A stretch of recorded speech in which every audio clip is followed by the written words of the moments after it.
The Arena, a multi-platform gaming news podcast, is brought to you by, well, of course, you. If you want to learn more about how you can support the show, go to patreon.com/expat2020.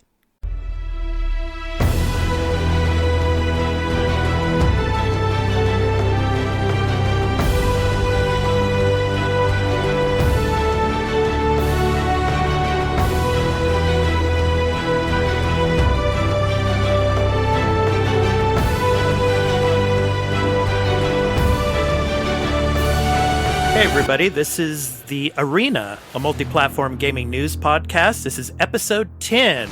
I'm your host, Expat2020, along with my co-host, Dan. Dan, how you doing today, man? I'm very excited that we've made it this far. 10 whole episodes. Awesome. Why are you excited we've made it this far? I don't know. I don't know. I don't know.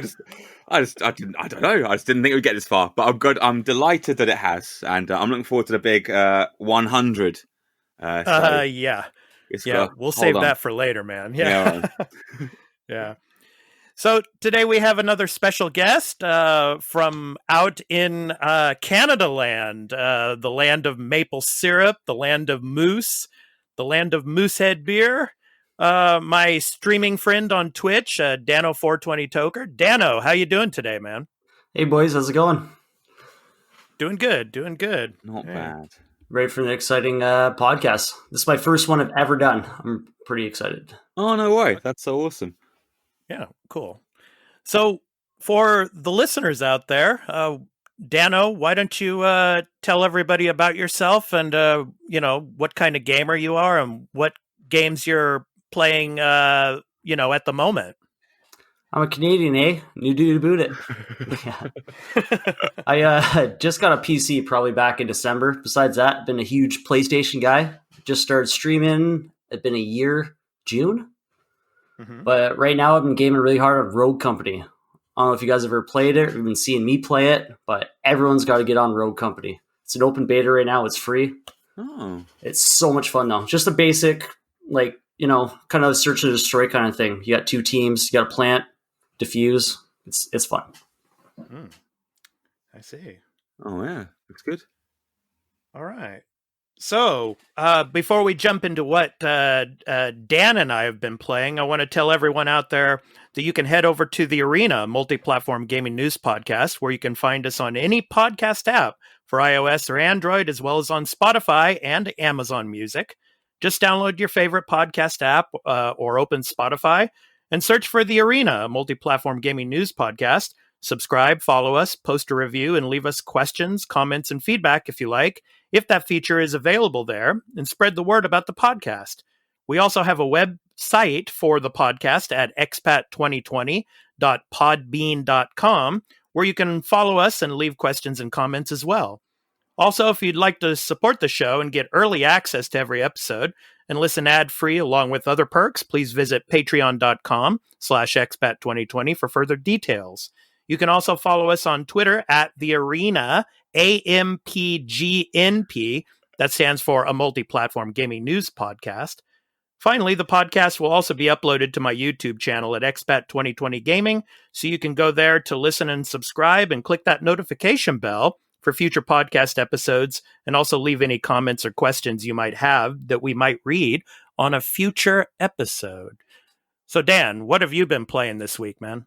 What I've been playing, I started playing Rune Factory 4 Special on the Switch, which is a port of the 3DS game of the same name. It's like they took Harvest Moon, which is a farming simulator. They took Harvest Moon and they mixed it with an RPG. So you've got this really weird farming simulator that takes place in a world of like mythical dragons and magic. It's awesome. It's very, very good, but it's one of the laziest ports I've ever seen in my life.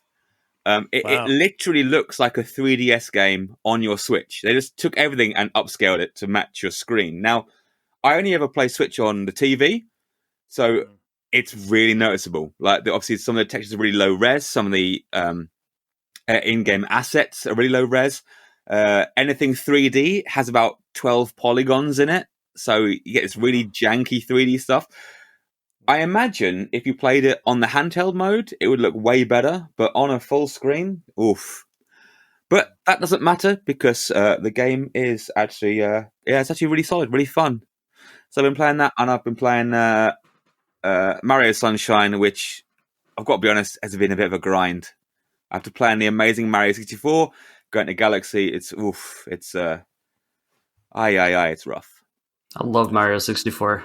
Mario 64 is so good, right? I mean, Love I got really, Love it. I nearly rage smashed my TV, Switch, and room multiple times playing it because it's really frustrating. But overall, it's blooming good. I just looked up that Rune Factory 4 game you're talking about. It looks pretty. Is it like a turn-based kind of game? No. It's No? all Like a hack and slash, real time. maybe? Yeah. Hack slash mash X until things stop being alive. Yeah, no, it's good. Yeah. What have you guys been playing? So for me, I finished more of Tell Me Why, and I've just been playing some more of the side quests in Borderlands 3 and Control because I finished the Awe expansion. That was really good. But since I've gotten back into streaming from this week, I'm going to focus. Yeah, I'm back. Yeah, hooray! Yay. So I'm going to focus more on horror games this month because it's October, of course. So Spooktober, that's right. So basically, I'm going to go back to playing Dying Light. Ooh, that's fun, dude. I love that game. Yeah. Dying Light, and also another kind of indie title called Little Nightmares. I'm going to be streaming that as well. So, and more of Blair Witch, because I haven't finished Blair Witch yet. So yeah, kind of a good combination of horror games for this month. So, starting that up this week again. So, did you ever get into Dead by Daylight? Yeah, I've played Dead by Daylight. Yeah, it's a good game. Yeah, one of my other streamer friends, he's always Freddy Krueger. So right. Yeah. So I played it a couple times. I was never very good at it. It was fun though. I see. Cool. I was just sticking with Dead by Daylight, right? Is that game massive? Does it have like a huge fan base? Does it have? It's still going. It's still going. Yeah. Oh, big time. Yeah. There's a lot of people on Twitch playing it. For sure. I was out and about in the city centre of Cambridge, I think, or I can't remember, but I saw a guy who was wearing a Dead by Daylight t-shirt, and not only that, he had the symbol tattooed on his leg. No way. And I'm like, it's a little much. Yeah, right. For this like online slasher game, isn't that a bit like what? Yeah. But fair play to you, mate. He obviously really dug that game. That game's fun and all. Yeah. Good on him. Yeah. Is it tattooed? Yeah, it can be pretty addictive, that's for sure. So I can only assume, yeah.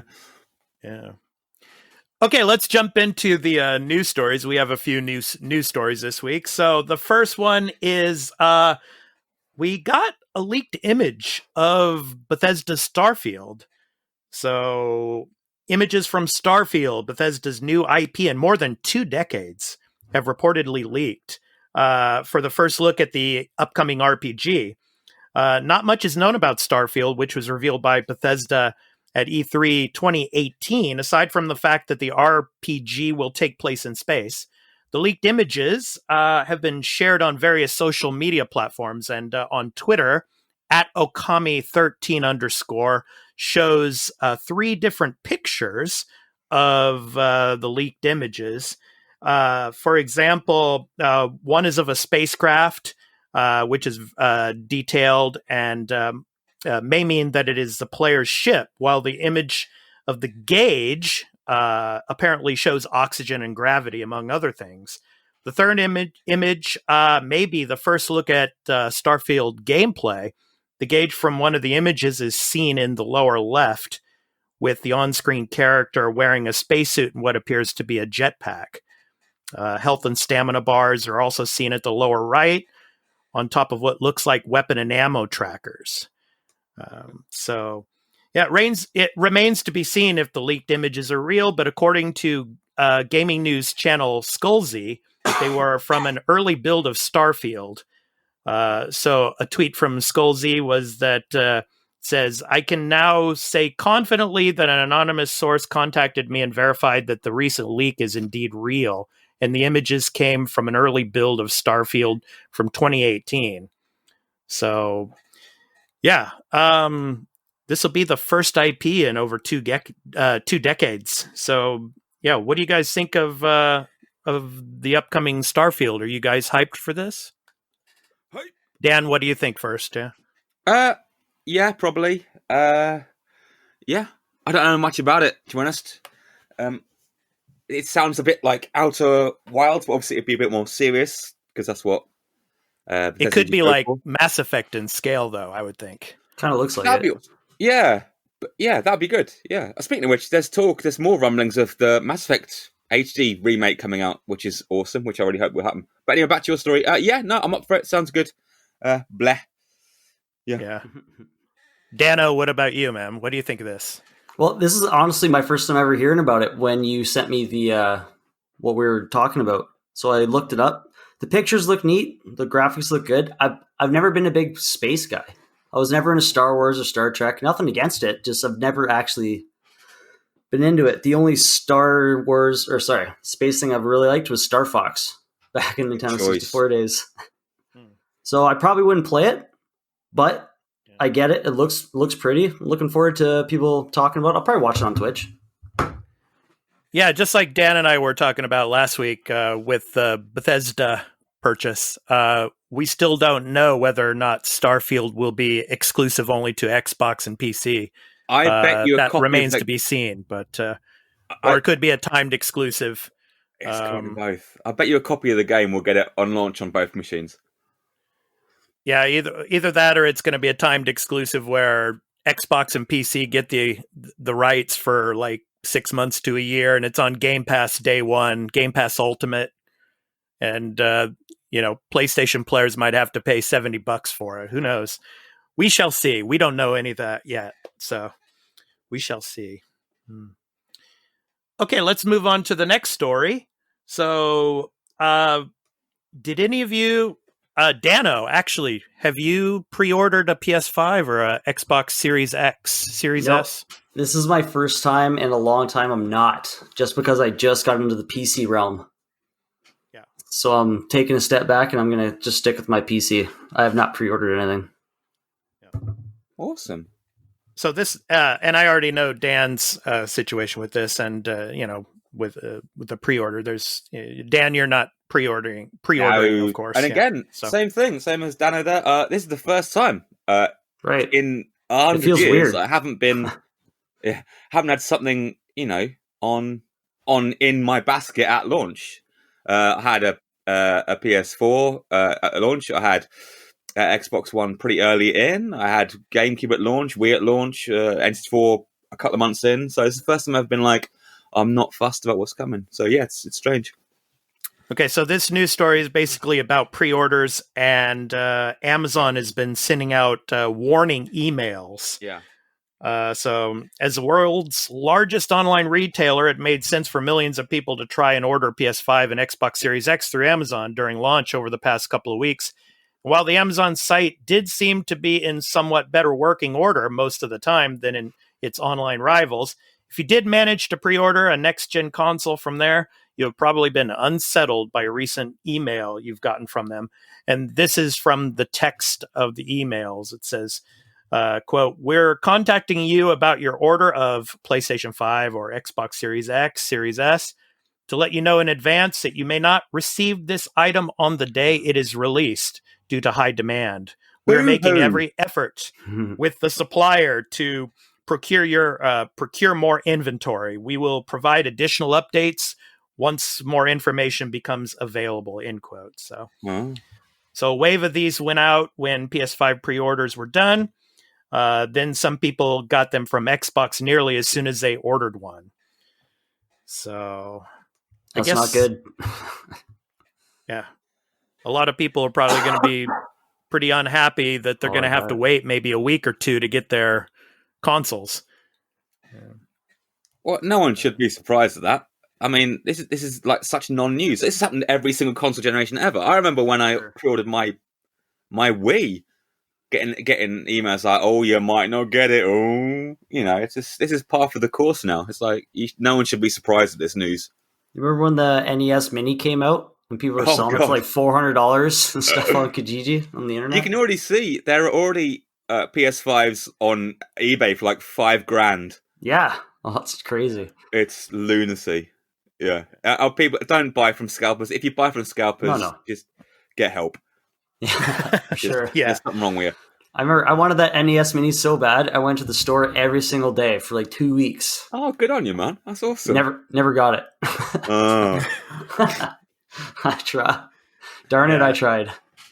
Well, you would think that Amazon months before this would have set up some other kind of measures to be able to, or, had some kind of negotiations with PlayStation and Xbox that, okay, we're going to get more, of the stock that you do have so that people will be able to get them day one. I don't know. But yeah, like you're saying, it's like every console generation, this seems to have been the problem.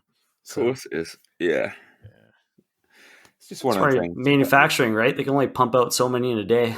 Yeah, exactly. Yeah. And yeah. That's it. Okay. And there's a lot of people who want them, and you can only make so many of them. And fair enough that Amazon is massive, but it's all about ratio, isn't it? So even if Amazon gets a lion's share of PS5, they've also got the lion's shares of the people wanting to buy the damn thing. So they're in as much trouble as any of the smaller game suppliers by just simple ratio. Yeah. But you'll get it, geeks. You'll get it. Just wait a bit longer. Yep. Jesus. Yeah. It's on the way. Yeah. So, yeah, it's funny. It's like, out there in the UK, Dan, you got to wait a week extra anyway for like a yeah, right, I know. It's right, scandalous. Right. And you guys get it early in Japan? We get it the same day as the US and Mexico, okay. and you guys in Canada get it the same day too. So okay. Yeah.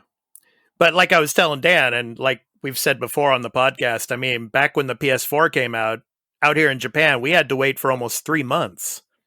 Because really? It didn't launch out here until February of 2014, where it launched in November of 2013 back in the States and in Canada, the UK. So why? That's a very good question indeed. Very good question. Okay, I think it primarily had to do with the back then, language and all of that. So all the translation and everything. Okay. So I think it's more of a case of the fact that gaming has had a massive nosedive in Japan, to be honest with you. I think for console gaming, it's now like the third market. Yeah. It's like the States, Europe, and then somewhere there's Japan in terms of console pickup and play. Everyone's here it's all mobile gaming. And exactly. I was going to say that. Yeah. One of your past podcasts, you guys were talking about how it's all mobile gaming at the Tokyo show, or I can't remember what it's called. Yeah. Tokyo Game Show, yeah. Yeah. That's weird to me. Different cultures, I guess, right? But I don't know. So I guess there's no point, if you want to get the most out of it, give it to the markets that are hungry for that stuff. I guess that's why. Yeah, for sure. That happened. Yeah, well, the Japanese out here have been into handheld gaming for years and years. I mean, really, with Nintendo, with the Game Boy and everything else. And then when you get cell phones and you start getting developers, creating games for, your cell phone, boom, there you go. And more people, probably, 99% of the population out here has a cell phone. So, there's your market right there. Boom. So you just go on a train and everyone's face down, buried in a match 3 or some like rhythm game or an RPG. Excuse me, like headphones in, just completely fixated on their phone. Whereas before that it would have been a DS, before that would have been the PSP, before that would have been the Game Boy. But now it's just everyone's on their phones. Game Boy Color, Pokemon Silver, best Christmas present I ever got. Nice. I'm telling you that right now. Yeah. Nice. Cool. Well, let's go on to the next story. So, Dan and Dano, have you guys played Pokemon Sword and Shield? No. Nope. Silver's the last one. Okay. Anyway, Pokemon Sword and Shield, the second expansion, the Crown Tundra, is coming to Nintendo Switch on October 22nd. So the Crown Tundra takes players to a snowy new location in-game and introduces additional story content, as well as new Galarian forms of Pokemon, like Slow King. The expansion will also allow players to capture every legendary Pokemon that has appeared in past games, as well as the opportunity to team up with trainers they've previously met. So, coming on the 22nd. So, I don't know, because of COVID, I don't know if there's another Pokemon on the agenda or actually releasing this year. So I think this second expansion is going to be in replace of a new Pokemon game, I think. I don't know. What do you guys think? I can't believe they're still making them. Like, that's awesome. How many Pokemon is there now? Goodness. It's like when a I was thousand, big right? into it, it was, Thousands, yeah. there was 150, the original one, and then 250, and then that was it. That was the last time I played it. But I'm glad it's all, like, I remember how much I enjoyed it when I was a kid. So I just really hope the generation playing it now felt as much joy as I did, because I loved that game. Loved it. I think they're going to keep pumping DLC out for this one for a good while, aren't they? I mean, why bother? I think that's the kind of thing they might be going for now. Yeah, it's a cash cow. Yeah, exactly. Rather than pump out a whole new game, just update, pad out this one until the fans are like, hey, we've had enough of this now. As soon as they stop buying the DLC, they'll go, all right, okay, let's not pretend that the next full installment isn't already well into development. So, yeah. In the original, they had that show, right? And they had a Poke Wrap at the end of it, and they could wrap all 150 of them. Now, oh man, that'd take a day. Yeah, right. Yeah. So. Oh my god! Yeah, and then you also have Pokemon Go too, which is still pretty big, and you got people out here playing it all the time. So, yeah, I fell into that fad just for like 2 days when it first came out. It was fun though. Yeah. Okay, so let's go ahead and move on to the topic of the show. So, what do you guys think of crunch and crunch culture in the video game industry? So, just generally, what do you think? So, okay, I had to Google crunch culture about that. So, are you guys just talking about that they have to work overtime basically on Saturday to get it done by a certain deadline? Oh my god! Is that what it means? Yeah, but it depends on who you're working for. But it can be like 7. It can be you don't stop working until the game hits the shelves. It's okay, so it could be. Yeah, I didn't really understand what crunch culture was, because I thought it was just working on a Saturday. That's not it. You're working like Saturday and Sunday. Oh yeah, I mean you can be. Yeah. Okay. Yeah, and probably like 12 to 18-hour days, and in some maxing them out. Yeah. No, that's not good. Video games are art. They're a bunch of artists collaborating together. You shouldn't rush art. You know what I mean? Yeah.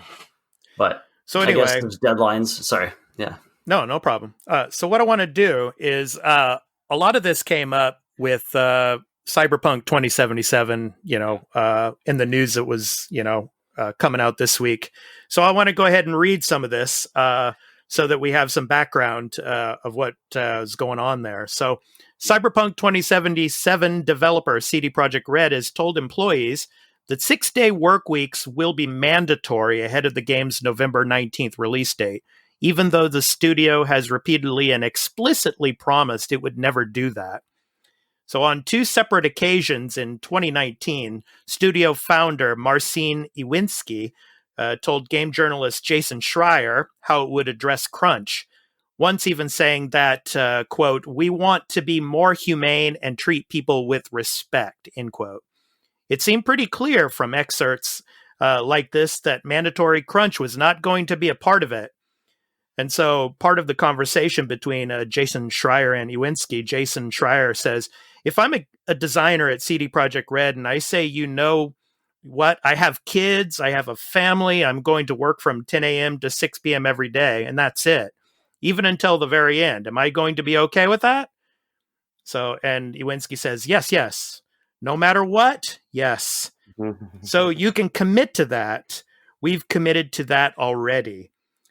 So while CD Projekt Red didn't completely throw crunch time out the window, the company was clear that employees would be able to say no.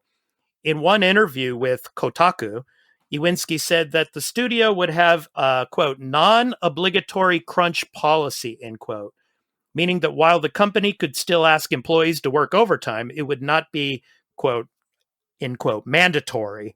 The words in quotes are Iwinski's actual words. But by January, it was already starting to look like the company wasn't going to keep its promise to employees. when asked whether the development team would be required to put in crunch hours during an investor call in January, CD Projekt CDO Adam Kaczynski answered yes, suggesting that it was somehow out of his hands. Quote, "We try to limit crunch as much as possible, but it is the final stage. We try to be reasonable in this regard, but yes, unfortunately," end quote. So in an email, Project Red studio head Adam Badowski offered a similar excuse, suggesting that his company somehow has no alternative than to force employees to work harder to address the remaining bugs and glitches in the game. Even though a CD Projekt Red employee told Bloomberg that some staff had already been working nights and weekends, quote, "for more than a year," end quote. So yeah, so that's what's going on there. So basically, my question is, should game developers and these companies and like CD Projekt Red, for example, should they announce games or like not announce games until they're like 95% complete? Because I mean, if you don't announce a game until it's like about 95% complete, maybe they can avoid these types of situations, avoid this type of crunch type of thing. I don't know. What do you guys think? Well, so just to clarify, like in case no one knows what crunch is, because we've kind of been a bit vague about it. So obviously the last push to get a game out, because games have deadlines, they want them out as soon as they can. This one's really interesting because Cyberpunk's been delayed a whole lot already. Yeah, twice. Yeah. You're right. And a very big gap between us. It wasn't like we're pushing it back by a couple of weeks. There's been like a quarter of a year, right? It wasn't supposed to come out way earlier. But anyway, it was supposed to come out in April, and then they delayed it to September, and now they're delaying it again until November. Right, so November 19th, which is the launch day in the UK of the PlayStation 5, for example. But so we've had like a 7-month delay. Now, they can't delay anymore because this is Christmas, which is weird because I don't think that the people who want to play Cyberpunk will play it if it came out any time of year. So I'm not sure how much they think people are going to pick this up as a little present for little Timmy for Christmas. But yeah. So yeah, crunchers, they have to get a game out on this date, so they'll make their employees work 60, 80, 100-hour weeks to make sure it gets done. And it's a big thing, and it is an incredible burden on the staff and their families. Absolutely. And it is fundamentally, it is wrong. It's pretty shameful. It smacks of bad planning. It smacks of greed. It smacks of just disorganization. So are they skirting around the labor laws in that country? Because CD Projekt is in Poland, in Warsaw. And I looked it up just for fun. I looked up the labor code and they're allowed to make them work 48 hours a week. Like that's like Saturday. That's what they're allowed to do. But if they're doing more than that, that's not good. Right? That's against their labor code. I imagine it'll be like, you like your job, so you're going to volunteer to these extra 20 hours a week, right? Right. Wink, wink. You want to climb that corporate ladder too, right? Exactly. Wink, wink. Not going to say no. I get it. Yeah, you don't want to be unemployed for Christmas, right? Wink, wink. Maybe 60 hours of what you want to do. Yeah. And just things like Call of Duty, right? They release it every year. That's what you're Russian stuff. But they're doing it because they have to release it because they're fighting Battlefield, right? Yeah. I've got to say, I always feel kind of, whenever I think about or hear about crunch and like people having to work like these ridiculous hours, I always think, well, why not us work a bit harder at the beginning? Do you know what I mean? Like, bang it out right away. Yeah, exactly. Do overtime at the beginning. Just do. Yeah, I get it. Yeah. Instead of doing reverse 60-hour crunch, weeks, or like instead of doing 60-hour weeks at the end, do like 41. It's like game like work a couple Saturdays. Right. Cyberpunk's been in development for like 4, 5 years now. It's like what F. You could have busted a few Saturdays for sure. But or maybe just like one thing, a massive thing is unionize people joining union, especially in the States. God damn it. I'm sick of hearing about American game devs whining about crunch. Friggin' unionize. Yeah. The game dev union, done. Crunch is gone overnight. Sure. I don't know what the issue is. Yeah, Saturdays will now be voluntary. Perfect. Exactly. Freaking exactly. You'd be absolutely untouchable as part of a union, but I don't know. I'd rather moan about it. You get more people sign up if it was voluntary too. Yeah, Dano, true. what's a situation like that in Canada for the labor unions? Exact same. That's why I looked it up. Like they are allowed, at least in Ontario, to force you to work 48 hours a week if they have to. Yeah. But how my company works, Sunday is the start of the week. So if they really wanted to, they can make you work Saturday and Sunday, but then they have to give you the other weekend off. Oh, cool. Because you work 12 days in a row, whatever. Yeah. But actually, the company I'm at right now, we are mandated overtime. We have to work every Saturday. We have enough people in the department that 6 people have to work per shift. So it's not like the whole department, so we all take turns kind of deal. But we are mandated at the moment. Dan, what about in the UK for the labor union situation? I've no idea. I assume it's the same thing as everywhere else. So we have incredibly strict regs. I mean, we don't really need union for just general workers. We don't need it because we have incredibly strict regulations anyway, and we're pretty much tied to 40-hour weeks, I think, here. Again, it's all voluntary. We can do. We'll get paid handsomely. You'll get overtime rate for most jobs. Yeah, for sure. So, yeah. But, yeah, weird. So let me ask one more question to you guys. Now, Dan, I've already heard what you were saying. You were about releasing the game. You think that they should definitely release it because of the Christmas season. But what do you think? Delay the game? Think they should. Delay the game until the spring, or should they just release it rough? What, delay it, obviously. There's no rush. No. It's going to sell bucket loads anyway. If it's released next month or released in freaking February, it's going to sell like 1 billion copies. Yeah. Like, it's a watertight. It's done. They've made the money already. It's really weird. It's just been delayed so many times, it better be good. Yeah, right. Imagine if it's what not. Do you think good. What else could really need to be polished? I mean, just, bug fixing, things like that. Maybe. I mean, yeah. Yeah, there's so much going on. I mean, they'll have had QA testers in for like the last year or more, giving them feedback on what's working and what isn't working. So, I mean, yeah. Because I'm trying to think when Witcher 3 came out, I mean, there wasn't too many bugs to worry about, I think. My game was great. Yeah. It was game of the year, yeah. But yeah, I don't know, man. I think they should just get it out. Yeah. Witcher 3 2015. Yeah.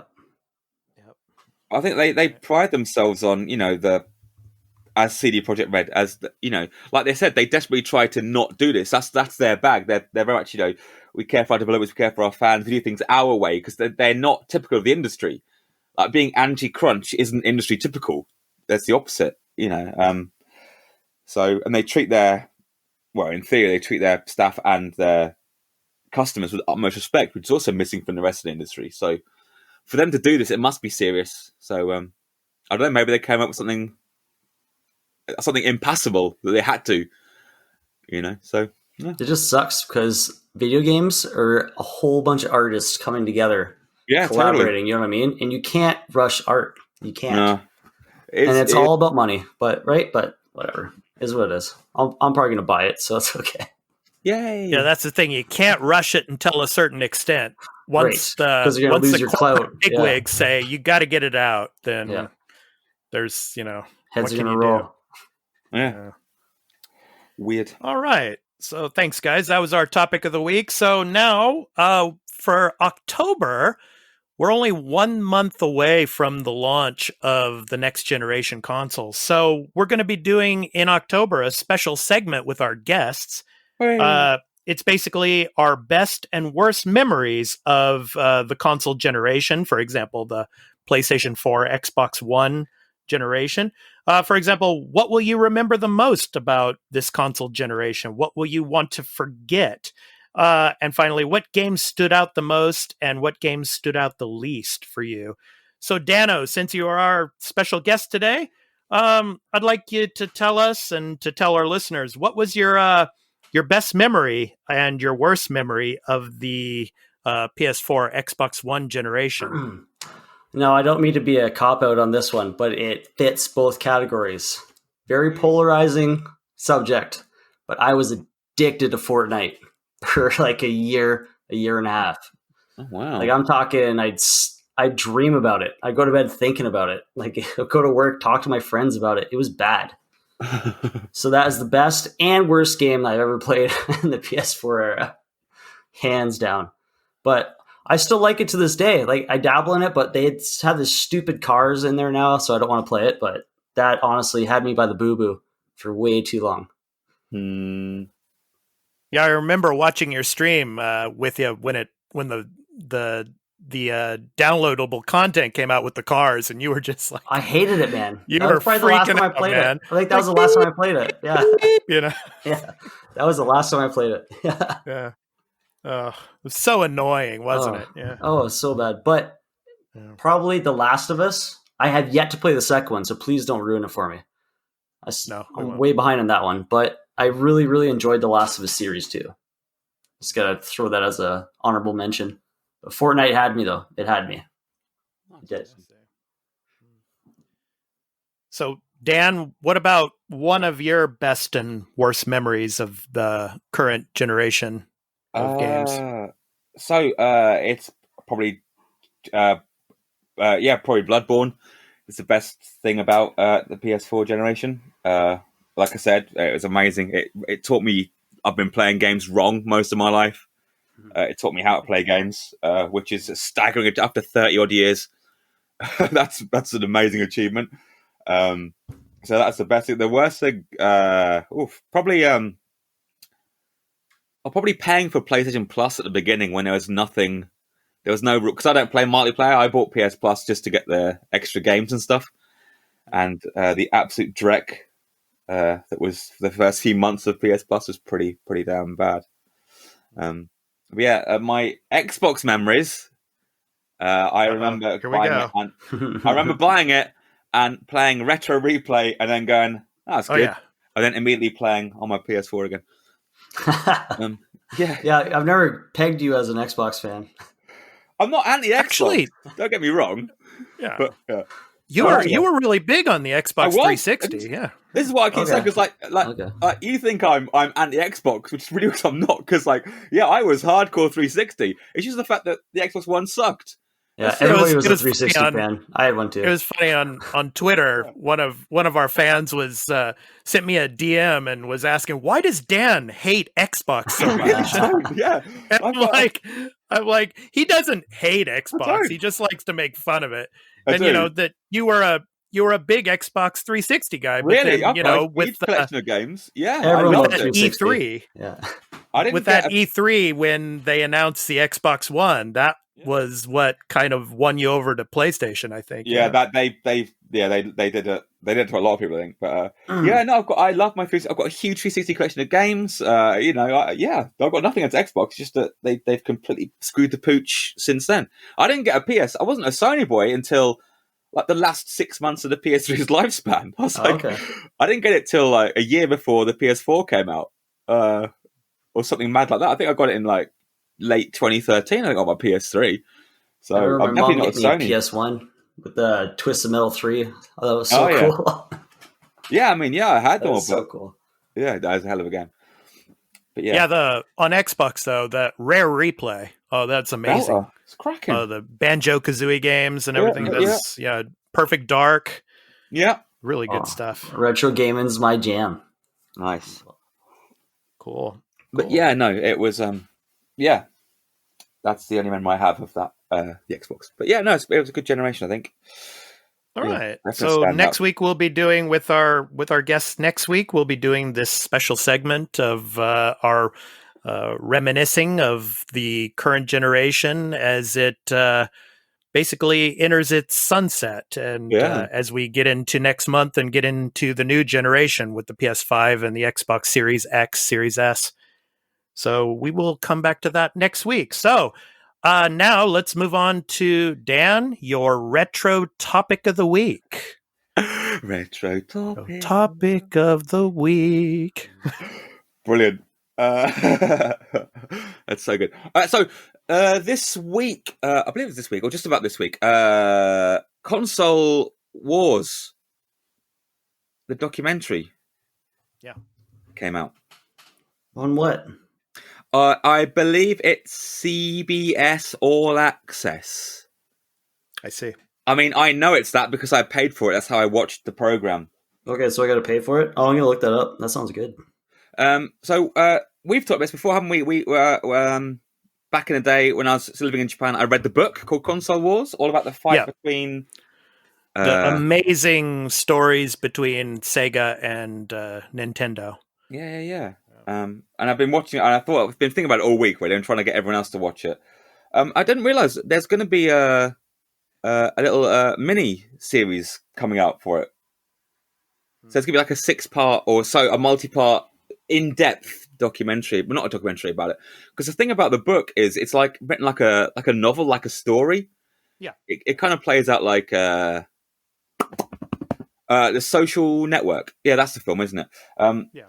In the book, so it's like a fictionalized, people like having these fights, whereas the documentary is very much serious. So it goes deep into the story of Kalinsky and how he came to Sega of America, and how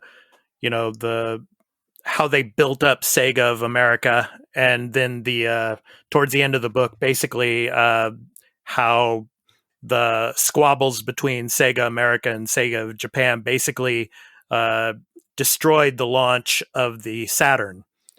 So yeah, it was a big old mess, and so it was really good, exactly that. But of course, the book goes into crazy detail. It's I mean that is exactly what happened. Sega of Japan completely throwing their toys out the pram, absolutely enraged by Sega of America's success. Yes, because what they did was phenomenal, and getting really upset, and Sega Japan's pride got in the way. Absolutely destroyed. And you live in Japan, I live in Japan. We know that's a big thing over there.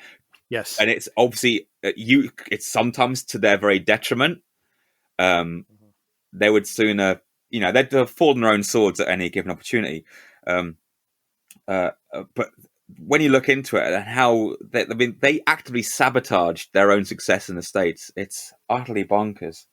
We talked about this before though, but the idea of it coming out as a mini series, like a mini series, yeah. But again, like if you can, I urge you to go and watch it. It's had its criticisms again, like everything else, but I thoroughly enjoyed it. And I got to say, like, we're living in the freaking golden age of video game documentaries of video game awesome. history.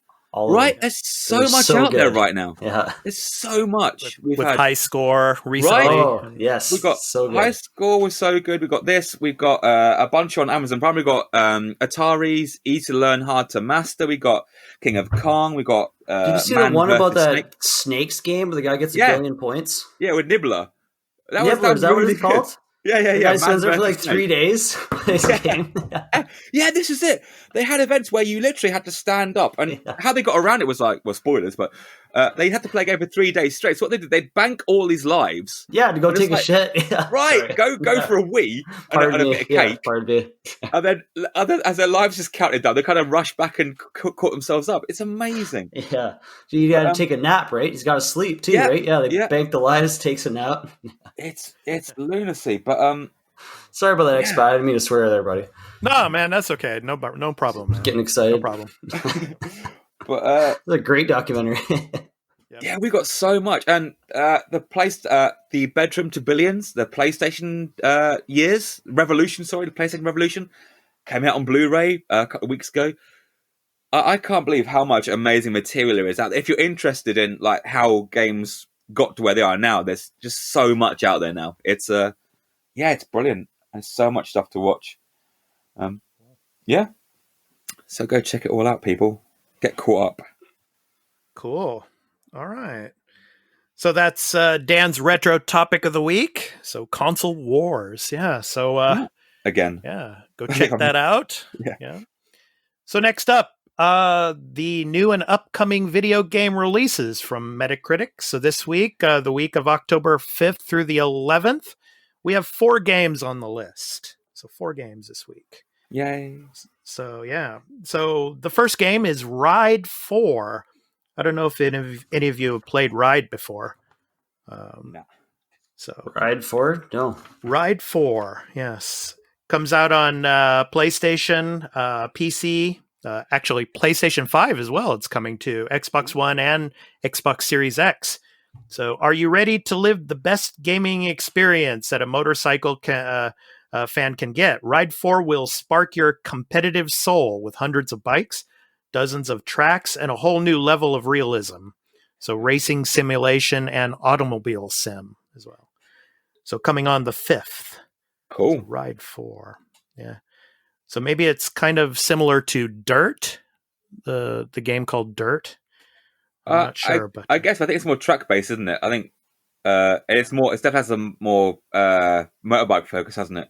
Makes you want to play those things at the arcade where you sit on the bike, you know? Oh yeah. Yeah, that's what it feels like.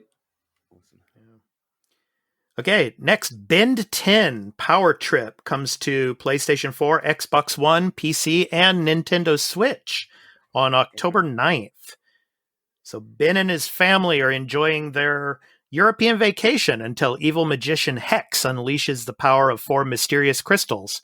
Only Ben 10 can break the curse, so get ready to transform into powerful aliens to battle enemies, solve puzzles, and freely explore an exciting 3D world. So, action platformer, 3D platformer, coming on October 9th. Like Ben 10? So, yeah, Ben 10 Power Trip. Cool. So, yeah. On the Cartoon Comes to Network? the Switch as well. Yeah. Next up is FIFA 21, coming on October 9th to PlayStation 4, Xbox One, PC, and Nintendo Switch. So the Nintendo Switch is a Legacy Edition. Yeah, which means it's FIFA 20. Yeah. But at Yeah. FIFA 21 prices. Hey, buddy, being a Canadian, it's the exact same with NHL. It's just a roster update for $90. That's all it is. Brilliant. Every year. Why do people keep buying this crap? I don't know. I do it. Why? I do it What's too. wrong with I'm them? doing it too. I'm just as guilty. I don't understand. I know. But the Switch one is literally, they don't even hide it anymore. It's literally, they haven't changed the engine since 19. They just keep copying, and yeah, in their case, it literally is a roster update. At least on the consoles, at least on the PS4 and the Xbox, they do make minor changes. On the Switch, it literally is 2 generations old. It's literally FIFA 19 patched for 20 and now patched again for 21. And They don't know. Change the overalls of the players a little bit. Exactly. Tweak the uniform colours. Right, that's it. 50 quid, please. Yeah. Oh, stop buying it, people. I'm guilty. I'm so guilty. Just like Crash Bandicoot 4. Sorry. All right, sorry. Yes. Sorry. So let me read in case this. We don't know what FIFA is. Tell us what FIFA is. In case so on the street and in the stadium, FIFA 21 has more ways to play than ever before. FIFA 21 rewards you for your creativity and control all over the pitch. Create more scoring opportunities with all new dynamic attacking systems in the most intelligent FIFA gameplay to date. So, yay. So it comes out on the 6th, October 6th. So. Will it have gambling and microtransactions in it for the kids? Yeah, maybe. Oh, good. I hope so. Yay. Good job, EA. And finally on the list today, The Survivalists on PS4, Xbox One, PC, and Nintendo Switch comes out on October 9th. So a living world full of surprises, secrets, and danger awaits in The Survivalists, an adventure-filled survival sandbox set in the Escapists universe.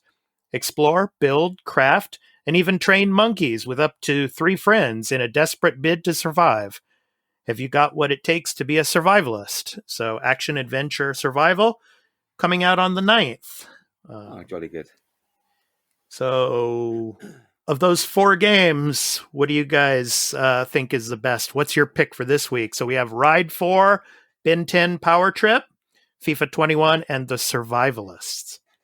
Well, I'm looking up The Survivalist right now, and actually looks kind of fun. It's a 4-player demo, so you can play with your buddies, right? Looks kind of cute. I like kind of survivalist games like that, so that's my pick. I'm going to say Survivalist. Yeah. Oh, I second that for this week, I think. Dan, what about you? That's a good one.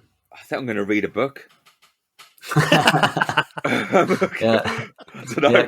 Can I back out? Yeah. No, you're gonna be deep into FIFA 21. Yeah. Oh yeah, you got me. Rumbled. Yeah, I don't know.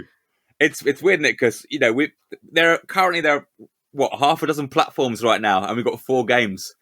Yeah. So I mean, end of this month, we're going to see there are About 24 20 games coming out this week. It's like yeah. if we get close to Yeah. Christmas, we're going to see this segment's going to take about 2 hours as of November. Well, have It's you gonna be guys like, heard yeah, about? Actually, next week already, we've got Yeah. eight games Yeah, on the list, see? and that might expand. you guys So, hear about Mario 35?